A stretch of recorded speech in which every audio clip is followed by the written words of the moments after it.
nakikita niyo yung layers na yan. Actually, yun yung hinahanap ko lagi sa croissant. Ayan o, yung mga thin layer na yan. So, hello guys! We're here at Mad Coffee. And we have butter croissant. We have matcha latte. So, cheers! Taste of butter croissant. There you go. Yung lasa ng butter. Oh! It's crunchy! It's crunchy. First bite. How was it? It's buttery. Buttery? I like the texture kasi crunchy siya. Hindi siya makunat.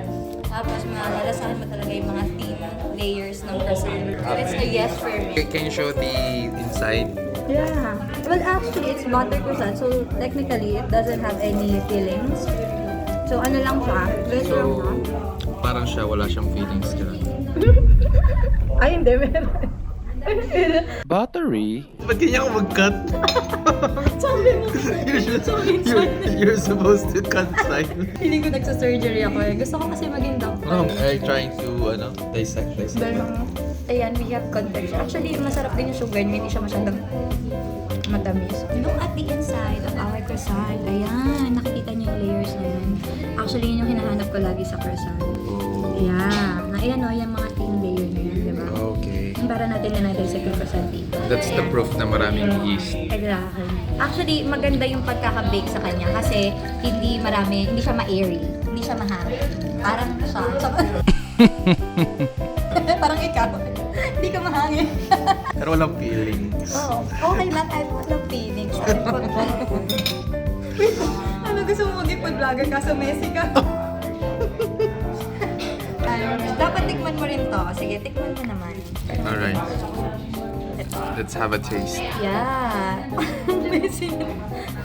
Alam mo, magpataka ko lagi sa mga bread knife, hindi sila ganun katalo. So, ito video, you taste it. Because- Taste it.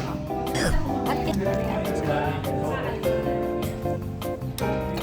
Tastes like butter. Is it good? Is it good with matcha?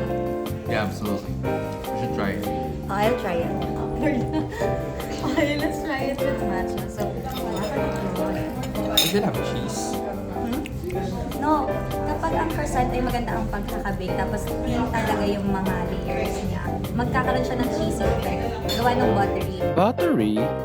Kaya doon mo malalaman maganda yung croissant niya. Oh. Hindi siya parang pinapay, gets mo? So for 120 pesos, Say it's sulit. Per minute.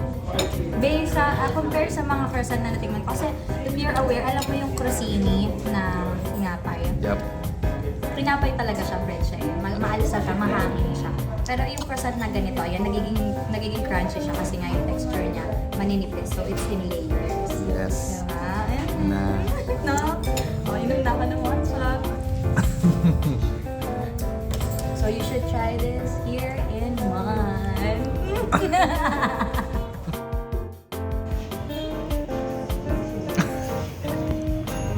Wait na kasi. Okay. So hello guys, we're here at Mad Coffee. So we have butter croissant, we have matcha latte. Nice. So let's enjoy.